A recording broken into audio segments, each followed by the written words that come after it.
Tenía apenas 18 años cuando entré al convento de Nuestra Señora de los Remedios en Puebla. Pensaba que iba a dedicar mi vida entera a servir a Dios, a ayudar a los pobres, a ser una mujer santa. Estuve ahí 20 años, mijo. 20 años rezando, trabajando, obedeciendo. Pero lo que encontré en aquel sótano una noche de diciembre me hizo huir del convento y no volver nunca más. Y guardé ese secreto en mi pecho durante 40 años, 40 largos años, sin decirle a nadie lo que vi ahí abajo. Todavía no sabes qué había en ese sótano, pero cuando lo sepas vas a entender por qué callé tanto tiempo. Por favor, no olviden suscribirse al canal, dejar su like y un comentario contándonos desde dónde están escuchando esta historia. Su apoyo significa mucho para nosotros. Mi nombre es Socorro, aunque por muchos años me llamaron Sor Socorro. Hoy tengo 78 años, pero esta historia comenzó cuando era apenas una muchacha del campo. Una muchacha que creía que la vida religiosa era el camino más noble que una mujer podía tomar. Ay, mija, no tienes idea de lo que descubrí, del secreto terrible que cargué durante tanto tiempo. Pero voy a contar todo, cada pedacito de esta historia que guardé en el pecho durante 40 años. Para que entiendas bien lo que me pasó, necesito contar cómo era nuestra vida allá en San Andrés Cholula, en el interior de Puebla. Eran los años 60 y la vida en el campo no era fácil, ¿no, mijo? Despertábamos con el canto del gallo cuando el sol todavía estaba perezoso en el horizonte. Mi madre, doña Remedios, ya se levantaba rezando bajito, pidiendo a Dios que nos diera pan cada día. Era una mujer de fe profunda, muy profunda. Nuestra casa era pequeñita, de adobe, con techo de teja roja que goteaba cuando llovía fuerte. Éramos 5 hermanos, yo la mayor. Después venían Guadalupe, Esperanza y los 2 varones, José y Miguel. El piso era de tierra apisonada, que mi madre barría 3 veces al día. Decía que casa limpia era señal de familia decente, de familia que amaba a Dios. Mi padre, don Anastasio, trabajaba de peón en una hacienda cercana. Se iba antes del amanecer y regresaba cuando ya estaba oscuro, con las manos llenas de callos y la espalda encorvada de tanto agacharse a trabajar. Ganaba una miseria, pero nunca lo escuché quejarse. Decía que Dios nos daba lo que necesitábamos, ni más ni menos. Mi madre lavaba ropa ajena para ayudar. Recuerdo verla en el lavadero del patio, restregando y restregando hasta que las manos se le ponían rojas y agrietadas. El agua helada le partía las manos en el invierno, pero nunca paraba. Cuando yo preguntaba por qué trabajaba tanto, decía: para que ustedes coman, hija, para que tengan ropa limpia en el cuerpo. Nuestra comida era sencilla, frijoles casi todos los días, frijoles negros que mi madre ponía a remojar desde la noche anterior en una olla de barro. Los cocinaba despacio, muy despacio, con un pedacito de cebolla, un diente de ajo machacado y hojas de aguacate para darles sabor. Tortillas hechas a mano en el comal, ese comal de barro negro que mi abuela le había dado a mi madre cuando se casó. Yo aprendí a hacer tortillas a los 8 años. Me acuerdo que las primeras me salían chuecas, todas deformes. Mi madre se reía. No importa la forma, hija, importa el amor con que las hace. Chile de árbol teníamos sembrado en el solar, esos chilitos rojos y picosos que hacían llorar a cualquiera. Mi madre los secaba al sol y después los molía en el molcajete con ajo y sal. Ese era nuestro condimento, nuestro lujo, una salsa de chile que hacía que hasta los frijoles más simples supieran a gloria. Los domingos, cuando Dios ayudaba y mi padre había tenido trabajo extra, había un poquito de carne en el caldo, no mucho, tal vez 200 gramos para toda la familia, pero era suficiente para dar sabor. Esos domingos eran fiesta. Desde temprano mi madre ponía la olla grande en el fuego, con agua, con huesos de res que compraba baratos en el mercado, con zanahoria, con calabacitas del solar, con elote tierno. El olor de la carne, hirviendo con cilantro y cebolla, llenaba toda la casa. Ese olor que te hacía salivar, que te hacía contar las horas hasta la comida. Mis hermanitos brincaban de contentos, preguntando cada 5 minutos: ¿ya está? ¿Ya podemos comer? Mi madre los regañaba cariñosa: calma, calma, la comida buena no se apura. Cuando finalmente se servía, cada quien recibía su plato hondo lleno de caldo, con sus verduras, con sus pedacitos chiquitos de carne, con limón y cilantro picado encima. Comíamos despacio, saboreando cada cucharada, haciendo que durara lo lo más posible. Y después, con las tortillas, limpiábamos el plato hasta dejarlo brillante. No se desperdiciaba nada, nada. Yo era la que ayudaba a mi madre con todo. Desde los 7 años aprendí a hacer tortillas, a moler el nixtamal en el metate, a cocinar frijoles sin quemarlos. Me levantaba a las 5 de la mañana a ayudar. Primero iba al pozo a traer agua. El pozo estaba como a 200 metros de la casa. Bajando por un caminito de tierra lleno de piedras, cargaba el cántaro de barro en la cabeza, despacio para no derramar el agua. Después ayudaba a hacer el desayuno, barría la casa, lavaba los trastes en una palangana. El sol allá en Cholula pegaba fuerte, muy fuerte. Al mediodía la tierra se ponía como comal caliente. Recuerdo que cuando salía descalza al solar tenía que brincar porque quemaba. Teníamos unos nopales grandes al fondo del patio y un árbol de capulín que daba sombrita. Ahí me sentaba cuando tenía un ratito libre, comiendo los capulines maduros, esos chiquitos y negros que manchaban la boca. Desde ahí veía el Popocatépetl a lo lejos, con su nube blanca en la punta. Mi abuela decía que cuando el volcán echaba humo era porque estaba enojado, que había que rezar más. Yo era una niña soñadora, ¿sabes? No soñaba con cosas materiales, no. Soñaba con ser buena, con hacer el bien, con ayudar a los pobres. Cada domingo íbamos a misa al pueblo, caminando como media hora bajo el sol. Yo iba con mi vestido más limpio, mi rebozo de colores que mi abuela me había tejido y el cabello bien peinado con 2 trenzas. En la iglesia me quedaba viendo a las monjas que venían del convento. Usaban hábitos blancos y negros, caminaban despacito, con las manos juntas rezando el rosario. Me parecían ángeles, mija, ángeles de verdad. Eran tan limpias, tan puras, tan dedicadas a Dios. Una de ellas, Sor María del Carmen, siempre me sonreía. Era una monja anciana, con la cara llena de arrugas, pero los ojos llenos de luz. Después de misa, repartía estampitas de santos a los niños. A mí siempre me daba las más bonitas, las que tenían a la Virgen de Guadalupe o al Sagrado Corazón de Jesús. ¿Te gustaría ser monja algún día, niña?, me preguntó una vez. Yo me quedé callada, pero mi corazón se aceleró. Sí,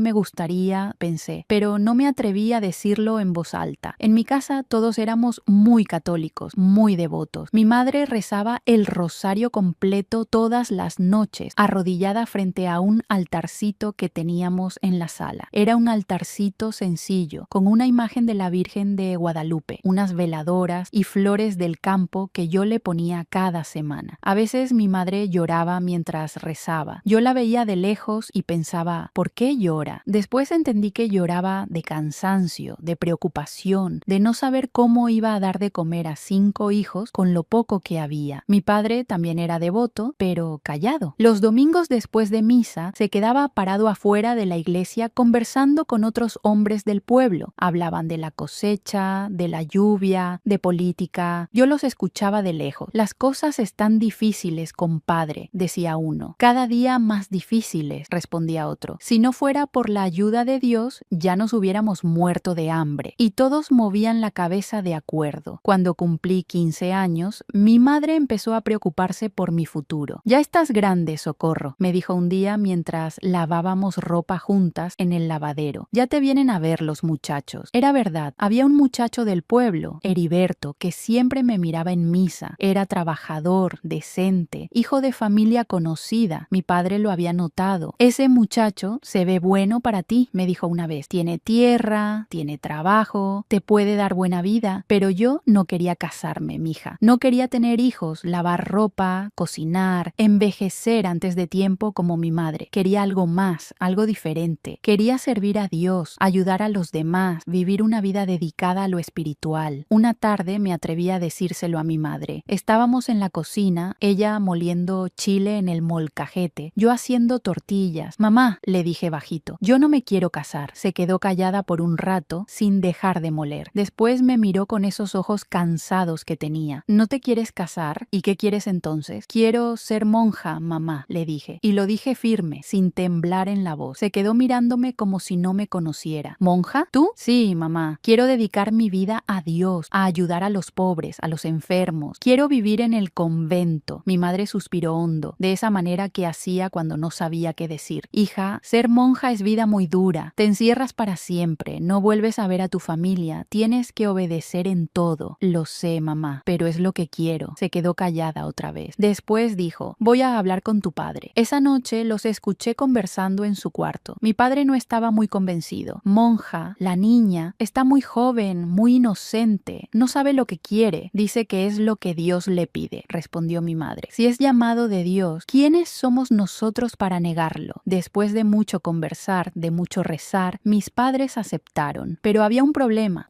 grande. El convento pedía dote. No era mucho, pero para nosotros era una fortuna. Se necesitaban 500 pesos, que era más de lo que mi padre ganaba en 6 meses. Mi madre empezó a vender cosas. Vendió su rebozo bueno, el que solo usaba para bodas y bautizos. Vendió unas gallinas que teníamos. Mi padre pidió prestado al patrón de la hacienda. Yo también ayudé, haciendo colchas de retazos para vender en el tianguis. Tardamos 2 años en juntar el dinero. 2 años donde trabajé como nunca, donde me sacrifiqué, donde ahorré cada centavo. Pero cuando cumplí 18 años, finalmente teníamos todo listo. En marzo de 1964, mis padres me llevaron al convento de Nuestra Señora de los Remedios en la ciudad de Puebla. Era un convento grande, de piedra antigua, con una iglesia hermosa, llena de santos y ángeles dorados. Las paredes eran gruesas, muy gruesas, pintadas de blanco y amarillo. Tenía un patio enorme en el centro, con una fuente de cantera y macetas llenas de geranios rojos y blancos. Cuando llegamos, una monja anciana nos recibió en la entrada. Era Sor María Teresa, la portera. Tenía la cara arrugada como pasa, pero los ojos claros y penetrantes. ¿Es la muchacha que quiere entrar?, preguntó mirándome. Sí, hermana, respondió mi madre. Sor María Teresa me miró de arriba abajo, evaluándome. ¿Sabes lo que significa ser esposa de Cristo? Sí, hermana. Significa renunciar al mundo, vivir en obediencia, castidad y pobreza, dedicar mi vida a servir a Dios y al prójimo. Movió la cabeza satisfecha. Está bien, pase. Entramos a un salón grande y frío. Olía a cera de vela y a incienso. Había imágenes de santos en todas las paredes, un crucifijo enorme colgado al frente y bancos de madera oscura. Esperamos ahí hasta que llegó la Madre Superior, Madre Angélica. Era una mujer imponente, alta, de espalda derecha, con una mirada que te atravesaba el alma. Usaba lentes pequeños de metal que se le resbalaban por la nariz. Señores, les dijo a mis padres, ¿trajeron la dote? Mi padre sacó un sobre con el dinero que tanto nos había costado juntar. La Madre Superior lo agarró sin contar, sin agradecer, como si fuera lo más natural del mundo. La muchacha va a entrar como postulante, explicó. Después de 6 meses, si demuestra vocación verdadera, pasará a novicia. Después de 2 años de noviciado, hará sus votos temporales. Y después de 5 años más, si persevera, hará sus votos perpetuos. Mis padres escuchaban en silencio, asintiendo con la cabeza. Durante el postulantado no podrá recibir visitas. Después, solo una vez cada 6 meses, las cartas se revisan antes de entregarlas. No se permite enviar dinero ni regalos. La vida aquí es de sacrificio, de renuncia, de total dedicación a Dios. Me despedí de mis padres en la puerta del convento. Mi madre lloraba agarrada de mi cuello. Cuídate mucho, hija, reza por nosotros. Mi padre me abrazó fuerte, más fuerte de lo que me había abrazado en toda mi vida. Si algún día quieres regresar, me susurró al oído. Las puertas de tu casa siempre están abiertas, pero yo no pensaba regresar. Yo estaba segura de mi vocación, segura de que Dios me llamaba a esa vida. Los vi alejarse por la calle empedrada, caminando despacito, sin voltear atrás, y ahí me quedé yo, parada en la entrada del convento, lista para empezar mi nueva vida. Todavía no sabía que esa vida iba a cambiar para siempre cuando descubriera lo que había en el sótano. La vida en el convento era muy diferente a todo lo que había conocido, muy diferente. Desde el primer día me di cuenta de que iba a ser más duro de lo que imaginaba. Me llevaron a un cuarto pequeño, muy pequeño, que iba a compartir con otras 3 postulantes. Había 4 camas angostas de hierro, cada una con un colchón delgado, una sábana blanca y una cobija gris. En medio del cuarto había un crucifijo colgado en la pared. No había nada más, ni adornos, ni colores, ni ventana grande, solo una ventanita chiquita arriba que dejaba entrar poca luz. Las otras 3 muchachas eran de pueblos diferentes. Estaba Concepción, de Tehuacán, gordita y tímida, que apenas hablaba. Estaba Luz María, de Cholula como yo, pero de familia con más dinero. Y estaba Rosario, de Atlixco, flaca y alta, con cara de siempre estar enojada. Nos presentamos rápido, sin mucha plática, porque enseguida llegó Sor María Teresa a darnos las reglas. Aquí se levantan a las 4 de la mañana, dijo parada en la puerta con las manos en la cintura. Tienen 15 minutos para lavarse y vestirse. A las 4:30 rezan maitines en la capilla. Después hay media hora de oración silenciosa. A las 6 desayunan. A las 6:30 empiezan las tareas del día. Hay misa a las 11. Comida a las 12. Más trabajo hasta las 6. Rosario a las 7. Cena a las 8. Y a las 9 se acuestan. Sin excepciones. Nos dio a cada una un hábito de postulante. Era un vestido negro, largo hasta los pies, sin forma, todo cubierto. Arriba llevábamos una toca blanca que cubría todo el cabello y el cuello. Se visten siempre así, dijo Sor María Teresa. Nunca se descubren el cabello, nunca usan otra ropa y nunca, nunca se miran al espejo. La vanidad es pecado. Nos dio también un libro de oraciones, un rosario de madera y una Biblia vieja con las páginas amarillas. Esto es todo lo que necesitan, dijo. Todo lo demás es vanidad del mundo. La primera noche casi no dormí. El colchón era duro como tabla, la cobija no calentaba casi nada y el frío del convento era un frío húmedo que se metía hasta los huesos. Escuchaba a las otras muchachas moverse en sus camas, suspirando. Luz María lloraba bajito. Yo miraba al techo oscuro pensando, hice bien, esto es lo que Dios quiere para mí, pero después me regañé. No seas débil, Socorro. Esto es sacrificio y el sacrificio es necesario para ser santa. A las 4 de la mañana sonó una campana fuerte, muy fuerte, que despertó a todo el convento. Nos levantamos como zombies, temblando de frío. Nos lavamos la cara en una palangana de agua helada que estaba en el pasillo. No había baño privado, había uno solo para todas las postulantes y novicias, un cuarto oscuro con un excusado de cerámica blanca y un lavabo. Nos vestimos rápido, ayudándonos unas a otras con la toca que era complicada de amarrar. A las 4:30 bajamos a la capilla para los maitines. La capilla era hermosa pero fría. Tenía techos altísimos con vigas de madera antigua, ventanas de vitral que de día dejaban entrar luz de colores y un altar grande cubierto de oro. Había como 40 monjas ahí, todas vestidas de blanco y negro, arrodilladas en los reclinatorios rezando. Nosotras las postulantes nos pusimos atrás. El rezo duraba una hora. Una hora arrodilladas en el piso duro, rezando salmos en latín que no entendía bien. Las rodillas me dolían horrores. Las manos se me dormían de tanto tenerlas juntas. Pero no me quejaba. Nadie se quejaba. Después de maitines había media hora de oración silenciosa. Eso significaba quedarse ahí arrodillada, en silencio absoluto, orando mentalmente. Pero yo no sabía cómo hacer eso. Mi mente divagaba. Pensaba en mi familia, en mi casa, en los capulines del árbol. Trataba de concentrarme en Dios, pero mi mente se iba para otro lado. Veía a las monjas viejas, tan tranquilas, tan concentradas, y me preguntaba, ¿cómo lo hacen? ¿Cómo logran vaciar la mente de todo menos Dios? El desayuno era en un comedor grande con mesas largas de madera. Comíamos en silencio absoluto, mientras una monja leía pasajes de la Biblia desde un púlpito. El desayuno era siempre lo mismo: atole de avena aguado, un bolillo duro y a veces un pedacito de queso, nada más. Yo, que venía del campo, acostumbrada a frijoles y tortillas, sentía que eso no llenaba nada, pero no podíamos pedir más. La comida era lo que había y había que dar gracias a Dios por ello. Las tareas empezaban a las 6:30. A las postulantes nos tocaba el trabajo más pesado: lavar ropa de todas las monjas, trapear los pisos del convento que eran enormes, limpiar los baños, trabajar en la cocina pelando verduras. Era trabajo duro, mija, muy duro. La lavandería estaba en el sótano del convento, un lugar húmedo y oscuro que olía a moho y a jabón de pasta. Teníamos que cargar cubetas enormes de agua caliente desde la cocina, bajar las escaleras despacio para no derramar, verter el agua en las tinas grandes de cemento. El jabón de pasta que usábamos era café, duro como piedra. Teníamos que rasparlo con un cuchillo para hacer virutas, después disolverlo en el agua caliente. Mis manos, que ya estaban curtidas del trabajo en el campo, se pusieron peor. Se agrietaban, sangraban, me dolían. La ropa de las monjas era pesada, los hábitos gruesos que absorbían el agua agua como esponjas. Tenía que restregar y restregar en el tallador de cemento hasta que los brazos me dolían. Después enjuagar en agua fría, torcer la ropa con todas mis fuerzas para sacar el agua y cargarla mojada hasta el tendedero del patio. El tendedero estaba en un patio interior, abierto al cielo. Cuando hacía sol era un trabajo llevadero, pero cuando llovía teníamos que colgar todo adentro, en los pasillos, y el convento se llenaba de olor a humedad. Las monjas se quejaban: esta ropa está húmeda, no sirve para nada, y nos mandaban a lavarla de nuevo. Trapear los pisos era otra tortura. El convento tenía pisos de piedra en algunos lugares, de cemento en otros, y de madera vieja en los cuartos de las monjas más antiguas. Teníamos que trapear todo con agua y vinagre. El olor del vinagre me mareaba, me daba dolor de cabeza, me ponía de rodillas con un trapo para llegar a las esquinas, para limpiar debajo de los muebles, para sacar el polvo que se acumulaba en los rincones. Mis rodillas se me pusieron negras de tanto arrodillarme en el piso. Me salieron callos duros en las rótulas, pero no podía quejarme. Sor María Teresa siempre andaba vigilando, con su vara en la mano, si nos veía descansar un segundo, si nos veía conversando, si nos veía haciendo el trabajo a medias, nos pegaba en las manos, en la espalda, donde cayera. El trabajo es oración. El que no trabaja no come. Si vinieron aquí a holgazanear, mejor regresen a sus casas. En la cocina era diferente. Ahí la que mandaba era Sor Gertrudis, una monja vieja y gorda que había sido cocinera toda su vida. Era estricta pero justa. Si trabajabas bien, te daba un pedacito extra de pan. Si trabajabas mal, te regañaba pero sin pegar. Nos ponía a pelar papas, montones y montones de papas para la comida de todas las monjas. Había como 40 monjas viviendo en el convento, más nosotras las postulantes y novicias. Eso significaba pelar 50 kilos de papa cada día. Las manos se me quedaban negras del almidón, las uñas se me rompían. También pelábamos zanahorias, calabazas, chayotes, todo lo que se iba a cocinar. Picábamos cebolla hasta llorar, machacábamos ajo en morteros grandes de piedra, molíamos chile seco para las salsas que casi nunca probábamos. La comida de las monjas era simple pero suficiente. La comida nuestra, de las postulantes, era lo que sobraba. A veces eran solo las verduras aguadas del caldo, sin carne. A veces eran las tortillas quemadas que no se podían servir a las monjas mayores. Pero no importaba. Teníamos tanta hambre después de trabajar todo el día que cualquier cosa sabía a gloria. Había misa a las 11 de la mañana. Una misa larga, muy larga, cantada en latín por el padre Eusebio, un cura viejito que venía del pueblo. Después la comida, que era la comida más fuerte del día. Sopa de verduras, arroz, frijoles y a veces un pedacito de carne. Todo sin sal, sin chile, sin sabor. La comida sabrosa despierta la gula, decía la Madre Superior. Comemos para vivir, no vivimos para comer. Por la tarde, más trabajo. Nos ponían a coser, a remendar la ropa vieja, a bordar manteles para la iglesia. Yo que apenas sabía coser me pinchaba los dedos todo el tiempo. La sangre manchaba la tela blanca y me regañaban. ¡Cuidado! Esas son cosas sagradas. El rosario de las 7 de la noche era el momento más difícil del día para mí. Estaba cansadísima, con las rodillas adoloridas, las manos hinchadas, el estómago vacío. Solo quería acostarme, pero teníamos que rezar el rosario completo, los 5 misterios, arrodilladas en la capilla fría. A veces me daba sueño y empezaba a cabecear. Sor María Teresa me pegaba en la espalda con una varita. Despierta, no deshonres a la Virgen. Los primeros meses fueron los más difíciles de mi vida. Extrañaba mi casa, mi familia, la comida de mi madre, el sol caliente del campo. Extrañaba correr descalza, reírme, hablar libremente. Aquí todo era silencio, obediencia, sacrificio. No podíamos hablar en los pasillos, no podíamos reír, no podíamos cantar canciones que no fueran himnos religiosos, no podíamos tener amistades particulares. Las amistades particulares son peligrosas, decía la Madre Superior. Aquí todas son hermanas por igual. Pero con Luz María hicimos amistad a escondidas. Nos encontrábamos en el baño por la noche, cuando todas dormían y conversábamos bajito. ¿Tú también extrañas tu casa?, me preguntó una noche. Mucho, le dije. Yo también. A veces me arrepiento de haber entrado. No digas eso, es pecado dudar de tu vocación. Lo sé, pero no puedo evitarlo. Esto es tan duro, Socorro, tan frío, tan triste. Yo trataba de animarla. Carla. Va a mejorar, solo es el principio. Dios nos está probando. Y efectivamente, con el tiempo nos fuimos acostumbrando. El cuerpo se acostumbra a todo, ¿sabes? A levantarse a las 4, a comer poco, a trabajar mucho, a rezar siempre. Después de 6 meses pasé de postulante a novicia. Fue una ceremonia bonita donde me cortaron el cabello hasta dejarlo cortito como hombre y me pusieron el velo blanco de novicia. Lloré cuando cayó mi cabello al suelo, mi cabello largo y negro que había crecido toda mi vida. Pero eran lágrimas de alegría, o eso pensaba. Estaba más cerca de ser esposa de Cristo. Como novicia, las cosas eran un poco mejor. Ya no tenía que hacer el trabajo más pesado. Me asignaron al cuidado de la enfermería, donde atendíamos a las monjas viejas que estaban enfermas. Había como 10 monjas ancianas ahí, algunas con más de 80 años, que ya no podían valerse solas. Yo las bañaba, las vestía, les daba de comer, les cambiaba los pañales cuando era necesario. Al principio me daba asco, no voy a mentir, pero después aprendí a ver eso como servicio, como amor verdadero. Esas viejitas habían dedicado toda su vida a Dios y ahora era mi turno de cuidarlas. Una de ellas, Sor Benita, era muy amable conmigo. Me contaba historias de cuando era joven, de cómo había entrado al convento hace 60 años. Antes era diferente, me decía con su voz temblorosa. Antes había más alegría, más vida. Ahora todo es muy estricto, muy frío. Le preguntaba qué había cambiado, pero se quedaba callada, con los ojos perdidos. No puedo decir, hija, no puedo decir. Pasaron los años. 2 años de noviciado donde estudié teología, aprendí más latín, profundicé en la vida espiritual. Hice mis votos temporales en 1968. Fue un día muy especial donde prometí obediencia, castidad y pobreza por 5 años. Después seguirían los votos perpetuos. Mis padres vinieron a la ceremonia. Fue la primera vez que los veía en 2 años. Estaban más viejos, más cansados. Mi madre lloraba de emoción. Mi padre me abrazó y me dijo: «Estoy orgulloso de ti, hija». Les conté que era feliz, que estaba cumpliendo mi vocación. Y en ese momento lo creía, realmente lo creía. Pero había cosas que me inquietaban, cosas extrañas que veía pero no entendía. Había una parte del convento que estaba cerrada siempre, un ala completa donde no nos dejaban entrar. Era el ala este, separada del resto del convento por una puerta grande de madera con candado. Es área privada, decía Sor María Teresa cuando preguntábamos. Solo la Madre Superior y algunas hermanas mayores pueden entrar ahí. Es donde se hacen las penitencias más duras, donde se encuentran los retiros espirituales más profundos. No es lugar para novicias curiosas, pero yo tenía mis dudas. Veía cosas extrañas. Por las mañanas temprano, cuando iba a la cocina, antes que las demás, veía a monjas salir de esa área cargando bultos envueltos en sábanas manchadas, sábanas con manchas rojas que parecían sangre. Cargaban ollas grandes, tinas con agua sucia, trapos manchados. Todo lo llevaban rápido, como si no quisieran que nadie las viera, y lo tiraban en un lugar especial del basurero, un lugar al que no nos dejaban acercarnos. Por las noches, cuando todos dormían, escuchaba ruidos que venían de ahí, llantos, llantos de mujer, gemidos de dolor, a veces gritos ahogados. Una noche me atreví a levantarme y caminar por el pasillo que daba a esa ala. Me paré frente a la puerta grande, escuchando. Había voces adentro. «Puja más, puja», decía una voz. «Ya casi, ya casi». Después un grito de dolor y después